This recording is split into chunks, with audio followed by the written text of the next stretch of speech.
ചരിത്രത്തിലെ തന്നെ ഏറ്റവും വലിയ കുറവാണ് കുട്ടികളുടെ എണ്ണത്തിൽ ജപ്പാനിൽ ഇപ്പോൾ കൂടുതലും രേഖപ്പെടുത്തിയിരിക്കുന്നത്. 125 വർഷങ്ങൾക്ക് മുമ്പായിരുന്നു ഇത്തരത്തിലൊരു കുറവ് മുൻപ് രേഖപ്പെടുത്തിയിട്ടുള്ളത്. കഴിഞ്ഞ 9 വർഷമായി ഇത്തരമൊരു സാഹചര്യം തടയാനുള്ള ശ്രമങ്ങൾ നടത്തിയിട്ടുണ്ടെങ്കിലും ഒന്നും തന്നെ ഫലവത്തായില്ല എന്നാണ് നിലവിലെ കണക്കുകളെല്ലാം സൂചിപ്പിക്കുന്നത്.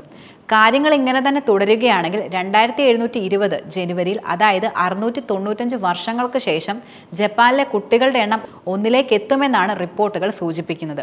ജപ്പാൻ അവരുടെ ജനസംഖ്യാ കണക്കുകൾ ഈ അടുത്ത് പുറത്തുവിട്ടതോടെയാണ് ശരിക്കും ഞെട്ടിക്കുന്ന ഈ വിവരം പുറത്തു വന്നത്.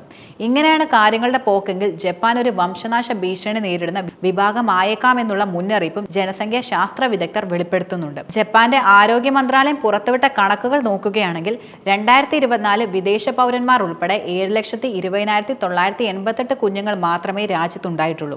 2023 ഇത് ഏകദേശം 7,58,631 ആയിരുന്നു.